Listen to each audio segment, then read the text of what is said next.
anyone who is dealing with Russian technology, they're on a slippery slope to real hiding.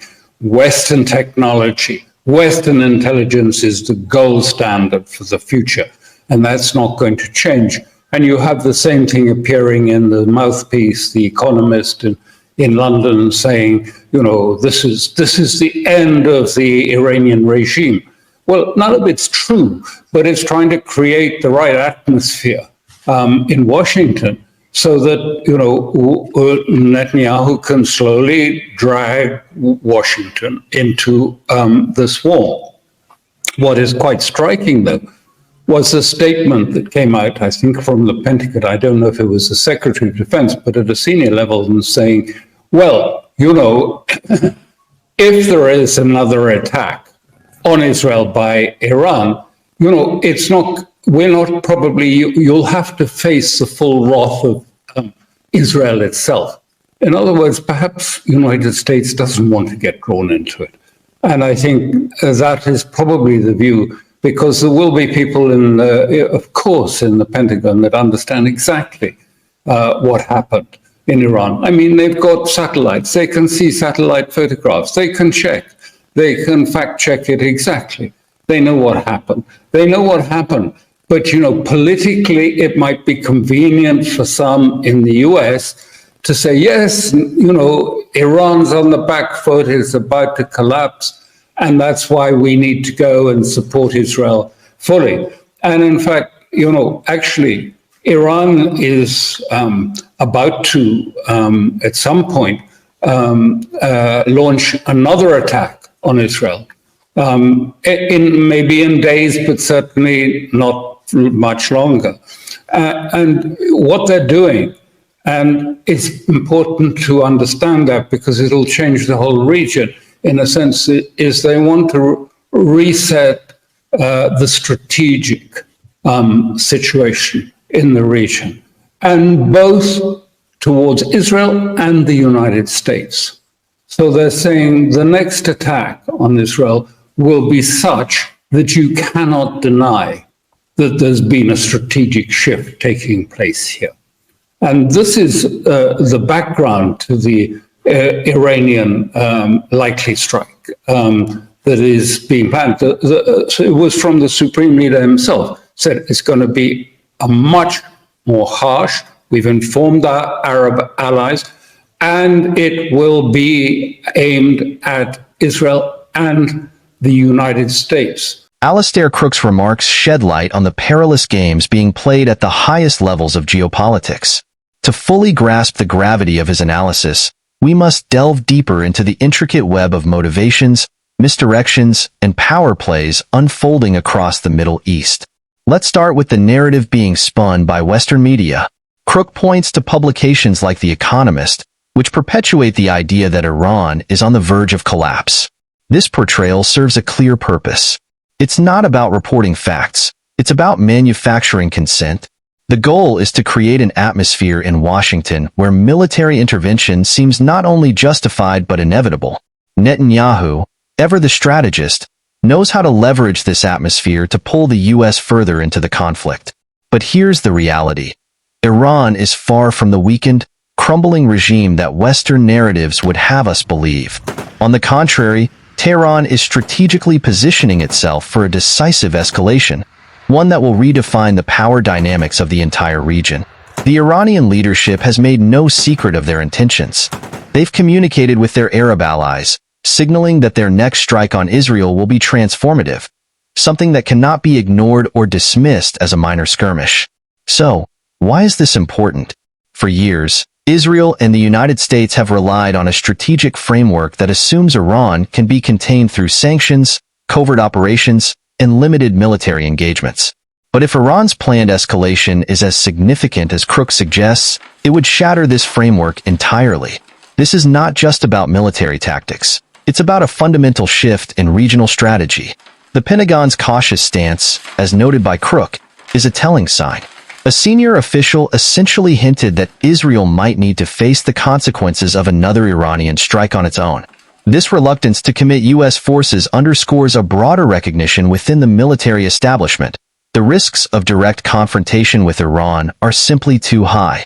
Consider the stakes.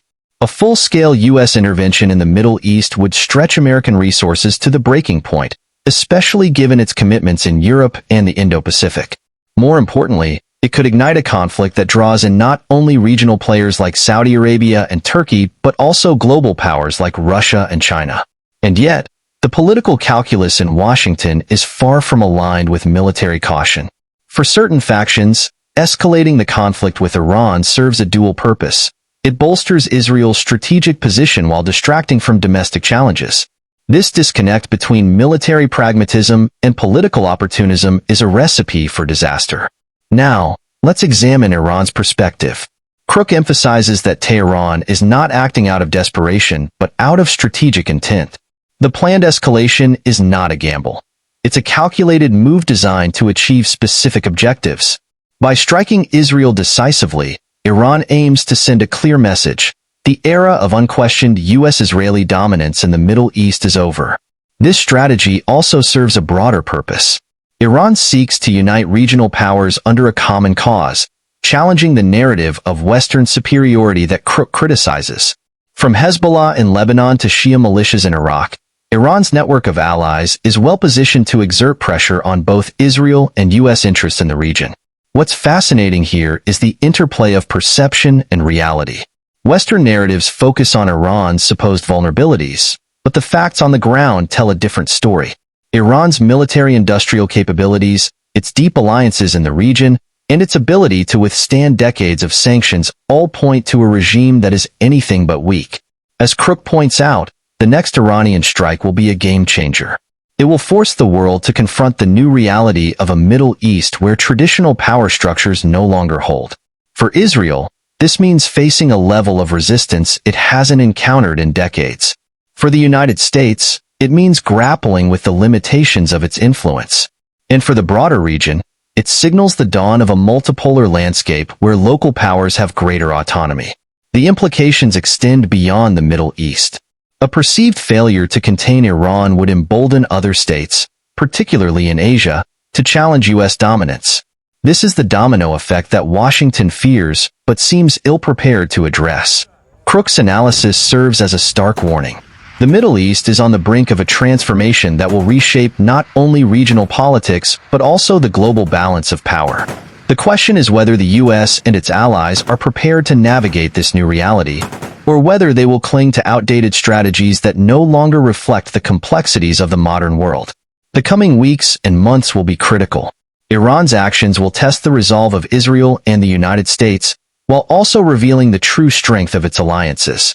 For Washington, the challenge lies in distinguishing between the narratives it creates and the realities it must confront. For Tehran, the opportunity is to demonstrate that it can not only survive but thrive in the face of adversity. The stakes couldn't be higher.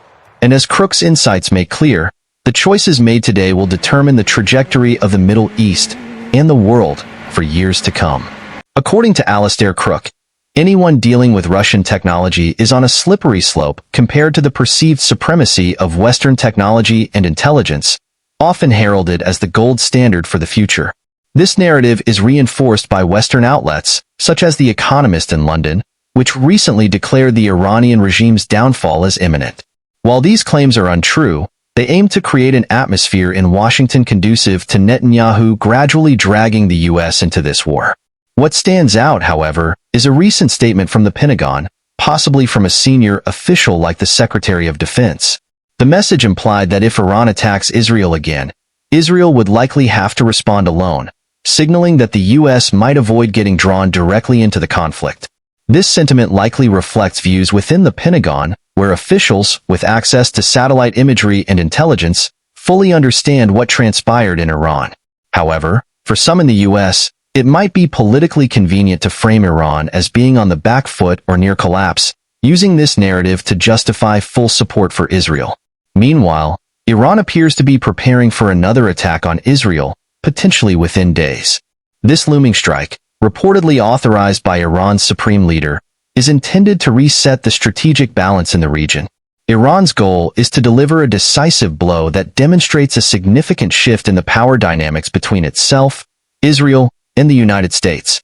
The Supreme Leader himself has promised a much harsher response, signaling that this attack will leave no doubt about the region's changing strategic realities. Iran has already informed its Arab allies, reinforcing that the strike will target both Israel and the United States. Thanks for watching.